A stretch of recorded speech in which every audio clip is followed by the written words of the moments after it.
Bonjour à tous, j'espère que vous allez bien. Bienvenue sur ma chaîne YouTube. Aujourd'hui, on se retrouve pour parler du règlement et plus précisément d'une de ses mises à jour. Mais avant de commencer, je tenais comme d'habitude à remercier toutes les personnes qui prennent le temps de liker et de commenter mes vidéos et aussi de s'abonner. Ça me motive vraiment beaucoup à continuer. Allez, c'est parti, place à la vidéo.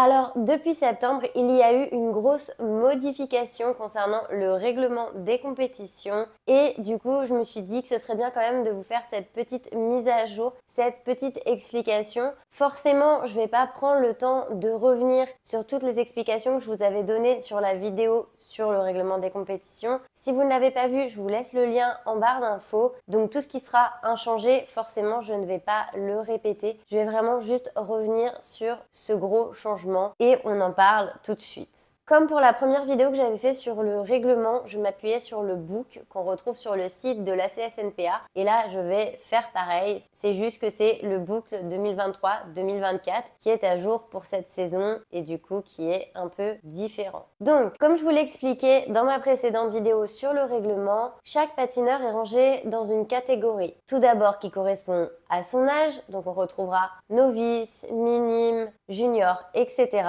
Cette partie-là n'a pas changé, mais sa catégorie va aussi se jouer sur son niveau. Avant, pour changer de catégorie et monter dans les catégories supérieures, il fallait une médaille. Aujourd'hui, c'est totalement différent puisqu'il va juste falloir que ce soit votre entraîneur qui choisisse votre catégorie, à l'exception de la filière initiation pour laquelle toutes les catégories devront avoir la préliminaire pour passer dans la filière du dessus, c'est-à-dire la régionale 2. Ainsi, pour passer dans les filières du dessus, comme je vous le disais précédemment, vous n'aurez plus besoin de médaille et ce sera du coup au choix de l'entraîneur. Pour vous donner un exemple, avant, pour passer de la filière fédérale novice à nationale novice, il fallait la bronze. Aujourd'hui, pour passer de la filière du coup fédérale novice, comme on le disait juste avant, à national, il faudra juste que votre entraîneur, lors de l'inscription à la compétition, choisisse de vous mettre dans cette nouvelle catégorie. Ce sera aussi simple que ça et ce, peu importe votre niveau de médaille. Malgré tout, il y a quand même une règle qui est stipulée, c'est que vous pouvez grimper dans les catégories, dans les filières,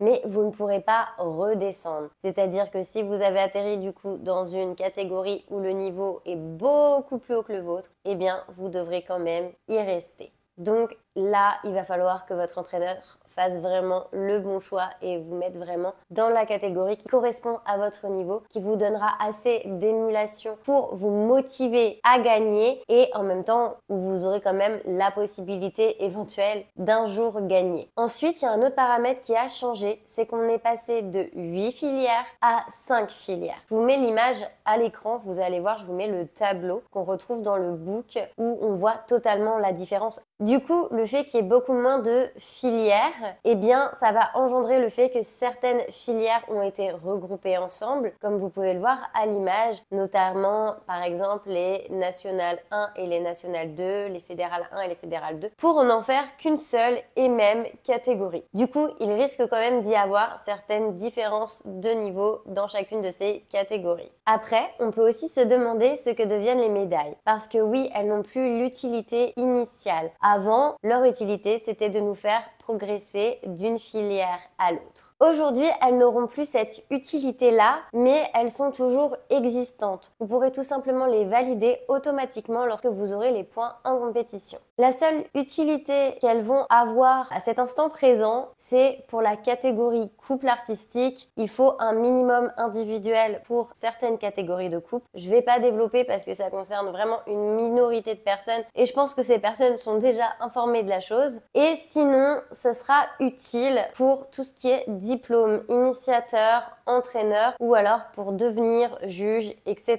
C'est vraiment sur ces paramètres-là que ces médailles sont importantes. En dehors, ça validera juste votre niveau. Vous saurez que vous avez tel niveau, mais ce sera tout. Lorsque vous les validerez, vous pourrez aussi les retrouver sur le site de la CSNPA et du coup, c'est ça qui servira de document officiel pour validation de la médaille. Alors du coup, on peut se demander pourquoi un tel changement. Parce que pour vous faire un petit peu d'historique personnel, ça fait quand même 30 ans que je suis dans le milieu du patinage et que c'est la première fois qu'en France, en tout cas depuis ces 30 dernières années, qu'on va fonctionner ainsi. Depuis que j'ai commencé le patinage et que j'ai été patineuse et entraîneur, il y a toujours eu des médailles pour monter dans les filières. Donc c'est vrai que c'est quand même une question qu'on pourrait se poser. Pourquoi un tel changement vu qu'il n'avait jamais été en France fait auparavant et qu'en plus on a toujours tourné aux alentours de 8-9 filières alors que là on est quand même passé à 5 filières, donc c'est quand même entre 3 et 4 de moins selon les années, ce qui est quand même non négligeable. Du coup, j'ai mené ma petite enquête et je me suis renseignée parce que c'est quand même hyper intéressant de comprendre pourquoi il y a eu toutes ces modifications. En fait, ce qu'il faut savoir, c'est qu'il y a quelques années,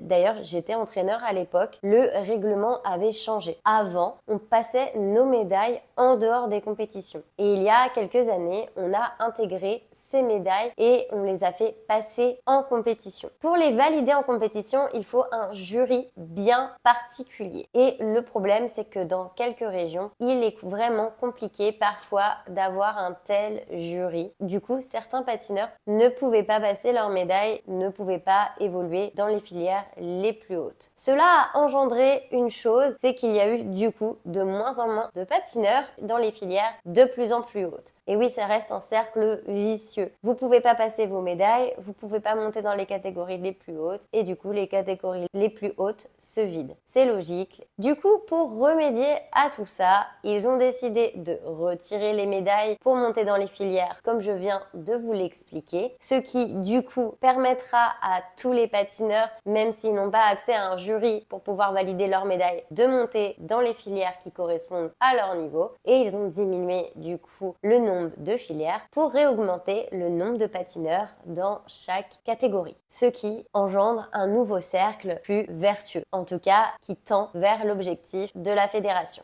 Alors, est-ce que tout ça est une bonne idée? Moi, j'y vois des points positifs et des points négatifs. Alors là, je vais parler vraiment personnellement sur les points positifs et les points négatifs. Moi, personnellement, sur le point négatif, la seule chose que je vois en ayant retiré les médailles et en ayant rassemblé des filières, c'est que certains patineurs risquent d'avoir des difficultés dans leur catégorie car il risque d'y avoir des énormes différences de niveau. Pour vous donner un exemple, on va reprendre la catégorie novice. Pour passer de la catégorie novice nationale 2 à la catégorie novice nationale 1, il fallait obtenir l'argent. C'est-à-dire que du coup, en National 1, les patineurs avaient la médaille d'argent et en National 2, ils avaient la médaille de bronze. Du coup, ça prouve qu'il y a un niveau complètement différent puisque la médaille de bronze va plutôt tourner aux alentours des doubles alors que pour l'argent, on va plus être au niveau du double axel pour l'obtenir. J'ai pas fait les comptes, mais on se retrouvera plus avec des patineurs qui vont travailler du double axel, des triples et qui normalement font parfaitement leur double alors que sur la médaille de bronze, on va être plutôt sur des personnes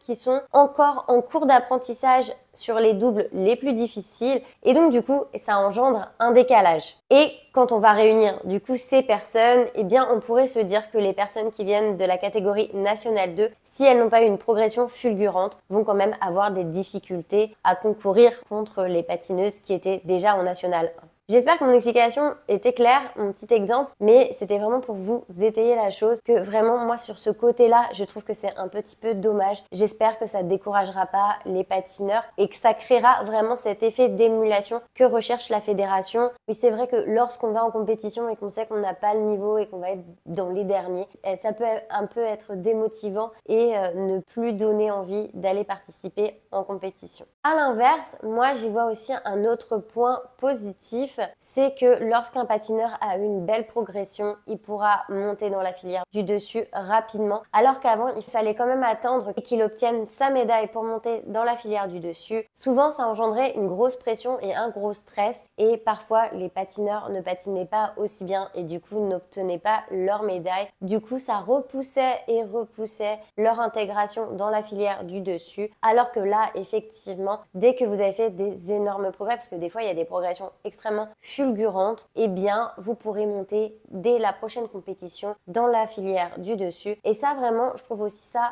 très bien. Donc Rien n'est parfait, il n'y a aucun règlement, rien dans le monde n'est parfait. Il y a des points positifs, des points négatifs, mais en tout cas, il faut y voir les choses du bon côté et je pense que ça peut apporter à beaucoup si vous restez motivé malgré certaines difficultés que j'ai énoncées dans le côté négatif. Bon, j'ai terminé pour cette mise à jour du règlement. J'espère que ça vous aura éclairé sur la situation, que ça répondra à vos questions. Je vous fais à tous de gros bisous et je vous dis à bientôt.